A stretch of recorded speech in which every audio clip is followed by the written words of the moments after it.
Olá, segunda-feira, 27 de outubro. No programa de hoje, disciplina e determinação. É a estratégia do cearense que coleciona títulos no bodyboard.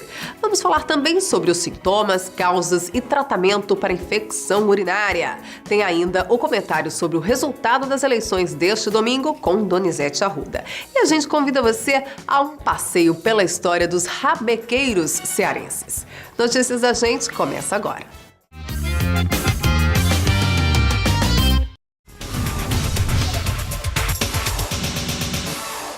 O Ceará e o Brasil foram às urnas ontem e no mesmo dia já souberam quem vai comandar o estado e o país pelos próximos 4 anos. E para falar sobre as eleições neste segundo turno, Jonas Guedes e Donizete Arruda trazem agora os bastidores da votação e as consequências do resultado. É com você, Jonas. Uma ótima tarde a você, Juliana Castanha, e a todos os telespectadores do Notícias da Gente. Segunda-feira, pós-eleição, o Brasil falou e reelegeu Dilma Rousseff para mais 4 anos de mandato. Eu estou aqui com o jornalista Donizete Arruda, que vai analisar um pouco sobre os impactos dessa reeleição, especificamente para o nosso público estadual aqui no Ceará. O que deve acontecer a partir de 2015? Olha, a presidente Dilma passou um sufoco danado. Por conta do horário de verão, a apuração foi secreta. Somente às 8 horas, 20 horas, 7 horas do Ceará, 19 horas, é que veio o resultado.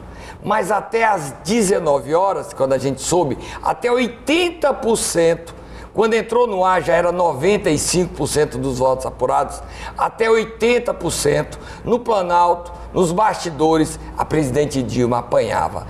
Perdia a sua reeleição para Aécio. Ela virou aos 80%. Imagina, Jonas, o sofrimento de 0%, nenhuma urna apurada, até 80%. Sempre Aécio na frente.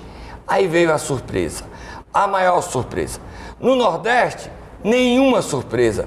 Dilma ganhou nos 9 estados, Pernambuco foi uma pisa danada, a família de Eduardo Campos não conseguiu reverter a maioria de Dilma e Eduardo ganhou bem. No Ceará, nenhuma cidade conseguiu dar vitória a Aécio Neves. O melhor desempenho de Aécio Neves foi em Fortaleza, 32%, resultado do desgaste do prefeito Roberto Cláudio. E o pior desempenho em Porteiras, 91% dos votos de Porteiras foram para Dilma, 91%. Tirando a abstenção, Porteiras votou toda em Dilma. Só que o que é que definiu a eleição para Dilma? Ninguém acreditou. Minas Gerais, onde Aécio foi governador 2 vezes, onde Aécio foi senador, onde Aécio era idolatrado, neto de Tancredo. Todo mundo imaginava que ele ia ganhar lá com 15%, 15 pontos percentuais. Aécio perdeu por 5 pontos percentuais, 600 mil votos. Se Aécio bota 1,5 milhão de votos, hoje quem era presidente, como era previsto nas pesquisas, era Aécio Neves. Dilma não acreditou, ganhou a eleição em Minas. Minas elegeu Dilma. Não elegeu, reelegeu Dilma. E aí, ela agora vai cuidar do futuro. Ela só ganhou, o país está dividido, 52-48, rachado. Hoje as bolsas abrem em queda, o dólar subindo, o dinheiro indo embora. E ela sabe o seguinte, ganhou, levou, mas o que não falta para ela são problemas, Jonas. Donizete Arruda, e aqui no estado, a gente tem grandes esperanças quando a gente fala no âmbito federal aqui para o nosso estado, a continuidade de políticas, não é isso? Uma das principais, aí eu falo também no público de Caucaia, é a refinaria. Como foi que Caucaia se comportou na votação em âmbito federal? Olha, Jonas, a notícia, na minha opinião, não sei se eu sou pessimista, a nossa refinaria vai atrasar, pode esquecer. A Petrobras deve 300 bilhões, o Petrolão está aí, CPI... os depoimentos são muito fortes, cassações virão aí pelo menos 25, até deputado federal reeleito na lista do Ceará. A presidente Dilma propõe um pacto de união nacional e a nossa refinaria vai atrasar por mais que a gente já discuta já a eleição do Camilo, que é do PT, a Petrobras não vai priorizar a refinaria Premium do Ceará. 2017, essa data pode esquecer, ela vai para 2019, com certeza. Eu não acredito que a presidente vai ter condições de priorizar a refinaria de Premium aqui em Caucaia. Ela tem que sobreviver. E ela tem que eleger o presidente da Câmara, do Senado, ela vai ter que fazer a reforma política. Há muitas denúncias, inclusive envolvendo a eleição dela de 2010, que foi absolvida, ela foi reeleita, está absolvida, mas o PT saiu muito pequeno, e a oposição cresceu. Agora, ela entendeu o recado das urnas, precisa mudar a economia, precisa dialogar mais, ser mais acessível e ser mais fácil de lidar. O que todos dizem é isso, a Dilma é difícil. E o escândalo do Petrolão é um escândalo que ninguém tem dimensão do tamanho dele, porque ele envolve todos os partidos. São 50 políticos denunciados pelo doleiro Alberto Youssef, que espalharam que tinha morrido, mas ele não morreu. 50, fora as contas secretas do PT. Ele deu número e senha. Não é blá blá blá, né? Número e senha de dinheiro roubado que está no exterior. Vamos falar de eleição, né, Jonas? Vamos agora para o âmbito estadual, né, Donizete Arruda, onde existe um novo nome, mas o projeto continua o mesmo. O atual governador Cid Gomes conseguiu eleger o seu candidato, agora governador eleito, Camilo Santana. Olha, foi uma vitória enorme de Cid Gomes, foi uma vitória do interior e ele perdeu na região metropolitana de Fortaleza. Cid ganhou, o Camilo foi eleito no Cariri. Dos 303 mil votos dele, ele teve 204 mil votos de maioria no Cariri. E eu vou contar um segredo para vocês. Até às 13 horas, a boca de urna do Ibope fazia hora a hora. Até às 13 horas, o Camilo dava 49,6% e o Eunício 50,4%. O Eunício foi o governador do Ceará até às 13 horas. No período da tarde, o Camilo vira. Vem os votos do Cariri, onde a abstenção até aquele horário beirava 40%. Quando os votos do Cariri vieram, aí foi um massacre. O Cariri todo, mais Sobral, Aracati, Icó e Iguatu definiram a vitória de Camilo. E ele perdeu em Caucaia, perdeu por 10 mil votos, perdeu em Maracanã o feio por 30 mil votos, perdeu em Fortaleza ainda mais feio por 170 mil votos. O Camilo vai ter que agradar esse público. O PT não é Camilo, o Camilo é Cid. Tanto é que na festa tinha duas festas. O PT fazendo festa na Avenida da Universidade e o Camilo fazendo festa no Cocó. Cid sai vitorioso, vai querer ir pro beach, ele já vai pro beach, vai morar no exterior. O Camilo fez um discurso inteligente, esperto, de união, porque o Estado como nacional também rachou, e esse racha que aconteceu no Estado impõe ao Camilo o diálogo. Ele tem base na Assembleia, mas o Estado tem dificuldades e porque ele não está isolado do mundo. E sem isolamento do mundo, não tem como continuar. A crise nacional afeta, a economia vai nos afetar e o Camilo vai ter que depender muito nacionalmente. E um detalhe, tudo no Senado, tudo do governo do Ceará passa pelo Senado. E quem manda no Senado? O PMDB. E quem é o líder do PMDB? Eunício Oliveira. Eunício Oliveira. E o Camilo vai ter que bater na porta do Eunício pedindo ajuda. Eunício vai ajudar? Já disse que sim, mas o Camilo vai ter que pedir. E sem o Eunício, o Camilo vai ter muito mais dificuldade para abrir a porta, porque uma porta é Tasso, a outra porta é Eunício. E o Pimentel, os colegas do Senado, não estão muito dispostos a ajudarem. Missões espinhosas para Camilo, mas uma bonita vitória, uma vitória do povo cearense Méritos para o governador Cid Gomes, que vai para 12 anos de seu grupo político no poder. Agora, ele sabe o que é. A única derrota da imprensa cearense. Essa teve um papelão, não fez jornalismo. Mas esse é um assunto para um próximo programa. Esse você também já pincelou alguns outros assuntos para os próximos programas, as coligações agora a partir de 2015, como a presidente Dilma deve aí fazer esses traquejos, você bem falou. Muitas pessoas a veem como gerentona, né? Não é isso o nome que usam? Mas ela vai ter que mudar agora, vai ter que fazer política para sobreviver no Congresso Nacional. Todos os assuntos para as próximas segundas-feiras, outros debates políticos aqui no Notícias da Gente. Apetece que a população agora se informe, fiscalize aqueles que votaram, né? Isso, Donizete Arruda, mesmo se o candidato eleito não foi que você votou, fiscalize. Se foi que você votou, fiscalize mais ainda. E nós estamos aqui para informar tudo o que acontece aí nos bastidores da política, não é isso, Donizete? Com certeza.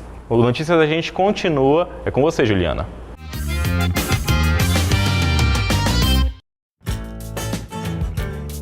Orgulho da Gente. Uma viagem a Juazeiro do Norte deu início a um intenso trabalho de pesquisa e resgate da tradição das rabecas no interior do Ceará. Isso foi há 38 anos. Hoje, o trabalho realizado pelo professor Gilmar de Carvalho tem o reconhecimento do IPHAN, o Instituto do Patrimônio Histórico e Artístico Nacional.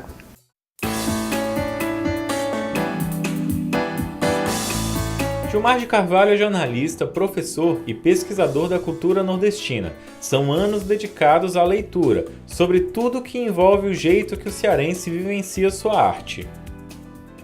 Professor, nós estamos adentrando aqui uma sala que é no Museu de Arte da UFC, também idealizada por você. Ela reflete bem a cultura nordestina e em algumas variantes que o senhor estudou e teve interesse a partir de 1976, não foi isso? Foi quando o senhor despertou. Eu fui a Juazeiro, fiz uma visita que mudou os rumos da minha pesquisa, que direcionou os meus estudos para o campo das tradições populares. A partir dessa visita a Juazeiro, eu passei a me interessar por cordel, por xilogravura. Em seguida eu conheço Patativa do Assaré. Essa coisa eu não arranjo.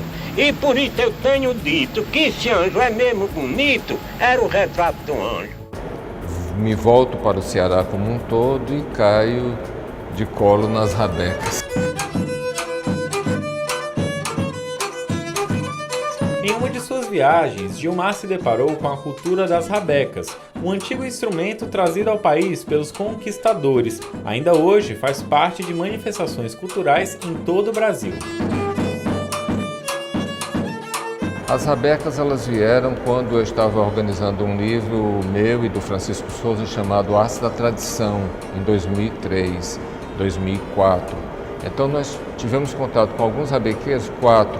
E o Francisco disse, mas 4 rabequeiros, tão pouco para um estado do tamanho do Ceará. E nós fomos procurar outros rabequeiros e chegamos a 104, que é o número que consta no livro que nós publicamos em 2006 com o selo da Expressão Gráfica. De 2006 para cá, nós continuamos a pesquisar as rabecas e hoje nós temos 177 rabequeiros entrevistados, fotografados, gravados com imagens em movimento. Então foi isso que levou o IPHAN a nos premiar, o Prêmio Rodrigo Melo Franco, de Andrade, para o Francisco e para mim, no sentido de que a nossa ação ela preserva o patrimônio cultural brasileiro. Gilmar revelou que ficou surpreso ao ser lembrado como finalista no IPHAN. Foi uma surpresa muito agradável, uma surpresa realmente porque muita gente se inscreve, são mais de 100 projetos inscritos em todo o Brasil, né, nas mais diversas ações, as mais diversas categorias, cobrindo vários aspectos da cultura brasileira. Então, o fato de nós termos sido premiados é muito importante para nós. Eu acredito que para os rabequeiros, acredito que para a cultura cearense, é um prêmio assim que nós ajudamos a ser ganho. O pesquisador termina incentivando as gerações mais jovens a consumirem mais a cultura do Nordeste. Eu trabalho muito com essa ideia de que a gente só pode fazer alguma coisa que seja realmente nova se a gente partir da tradição, se a gente partir do que já foi feito, se a gente não tiver vergonha, sabe, do que nós somos, não tivermos vergonha das nossas raízes, das nossas misturas. Isso é que faz a cultura viva, isso é que dá o vigor à cultura. Então, acho que a gente tem que interagir com o que está perto da gente e, a partir daí, a gente propõe alguma coisa mais nova, mais contemporânea, mais sintonizada com o que está se fazendo hoje.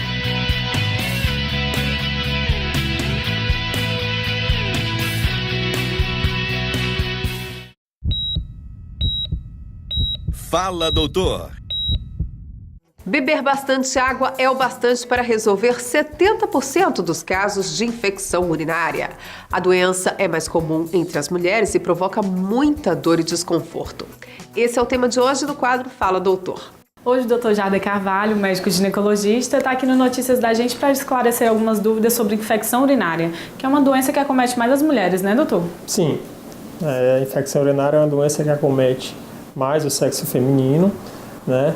Em virtude do tamanho da uretra feminina ser ser mais curta do que a mulher, em torno de 4 centímetros, e principalmente porque ela está mais perto, mais próximo da vagina e ânus. Então, essa relação de proximidade uretra, vagina e ânus leva a um quadro de maior propensão da mulher a ter infecção urinária do que no homem. Então, vamos lá conferir a pergunta da população. Qual a principal característica de quem está com infecção urinária? É dor ao urinar. Então, se essa paciente está com disúria, que é o termo científico, dor ao urinar, ela deve procurar seu médico, pode ser o ginecologista, geralmente chega no ginecologista, mas pode ser um clínico geral também. Então, ela vai ter dor ao urinar, ela pode ter uma dor, entre aspas, no pé da barriga, né? Ela pode ter micções frequentes, ela passa a urinar com muito mais frequência e ela vai perceber que em cada ida ao banheiro ela vai urinar pouquinho. Então, dor e aumento na frequência urinária são os sintomas característicos da infecção urinária. Posso ter infecção mais de uma vez? A mulher ela pode ter o quadro de infecção do trato urinário de repetição, né? E nesses casos é de fundamental importância que ela procure especialista, seja ele o ginecologista, seja ele um urologista, porque nós vamos ter que investigar a causa da recidiva das infecções. Tá? Então, num primeiro momento, a gente trata o episódio agudo, mas se ela tiver 3 ou 4 episódios dentro de um ano, nós temos que partir para uma investigação mais específica. Dr. Jader, qual é a principal causa da infecção urinária? Pronto. A principal causa da infecção urinária, a gente pode relacioná-la à má higiene íntima, né? Então, a bactéria, que não era para estar no trato urinário, né, na uretra, está presente na região anal e foi, por uma higiene inadequada, foi introduzida no canal uretral e passa a deflagrar o quadro de infecção do trato urinário. Ok, então vamos para a próxima pergunta. Como posso prevenir uma infecção urinária? Para prevenir a infecção, uma higiene íntima adequada, né? A ingesta de líquidos aumentada, né? Procurar sempre que necessário, tiver sensibilidade para o desejo miccional, o desejo de urinar, não prender com muito excesso a urina, ela urinar com relativa frequência. Infecção urinária, ela pode desenvolver uma doença mais séria? Então, a resposta da nossa telespectadora é sim. A infecção urinária simples, ela pode levar a uma doença mais séria, chamada pielonefrite, que é a infecção renal. E aí, além da dor no baixo ventre, no pé da barriga, entre aspas, ela vai ter fortes dores lombares, dores nas costas e muita febre. Essa paciente vai apresentar um quadro de febre alta, 40 graus de febre, 39, 40 graus de febre. E aí o tratamento tem que ser mais rigoroso. Ela geralmente se faz a paciente internada, ela faz uma hidratação rigorosa, né, através de soros, né, e antibiótico terapia endovenosa. Mas chega nessa doença mais séria caso a infecção primária não seja tratada, né? Perfeito. Por isso que na ausência muitas pacientes gostam de se automedicar. Tem uma dorzinha na urina e aí já toma um antibiótico prescrito pelo farmacêutico. Não é assim. Já tem que procurar um especialista para que seja tratada de forma adequada. Ok, doutor, muito obrigada pela sua participação. Eu que agradeço. Um abraço a todos. Super Esporte. No No esporte, determinação é o que diferencia amadores de campeões. A gente vai conhecer agora a história de um rapaz que começou a praticar bodyboard só por diversão com os amigos. Por sinal, ele era o pior do grupo. Todo mundo tirava onda. Mas ele tomou gosto e encarou uma rotina de treinos e hoje coleciona títulos.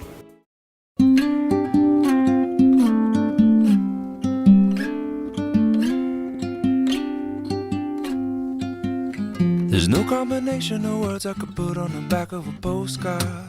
No song that A estante já está ficando pequena para o número de troféus. A carreira de Dário no bodyboard começou em 2010, mas o gosto pelo esporte começou bem antes. Bodyboard a gente começou só com uma brincadeira. A gente tinha 2 pranchas para basicamente 7 pessoas. Aí a gente foi brincando, a gente foi gostando.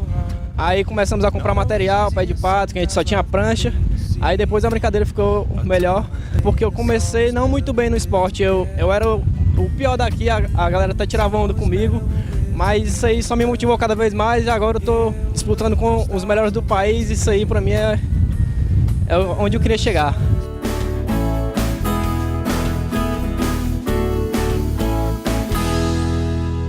Com o tempo, a brincadeira foi ficando séria. Os primeiros troféus denunciavam o talento natural de Dário para o esporte. Eu não tenho nem palavra para descrever, foi como uma realização minha, né? Subir num pódio com os melhores do Ceará, não tenho nem palavras para descrever, foi emocionante demais.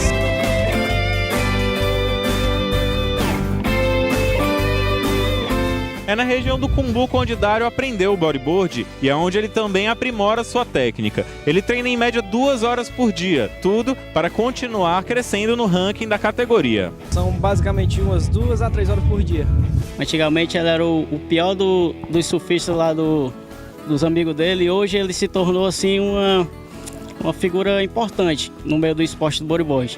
Tanta dedicação tem um único sentido: continuar se aprimorando e alcançando lugares cada vez mais altos nos pódios de competições. Não existe maré ruim nem maré boa para ele. Se tá igual uma lagoa, ele tá lá dentro d'água e ele é assim muito determinado mesmo no esporte e por isso que ele tá onde ele tá hoje.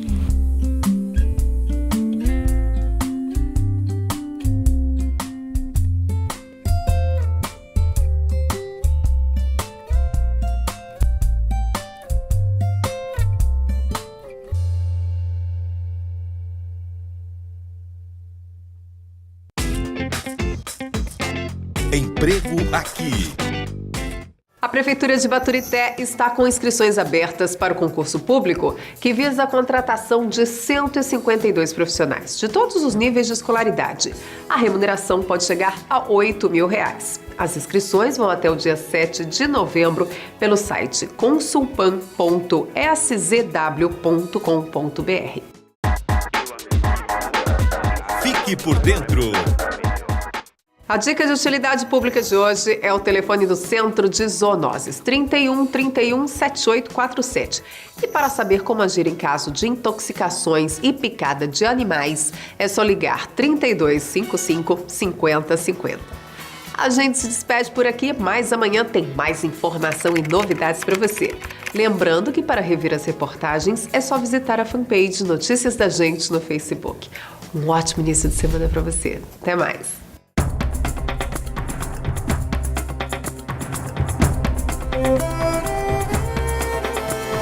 Terra queimada de fogo, vento que vem lá da praia, atiça a chama de novo, orgulho de um povo. Eu sou de Calcaia.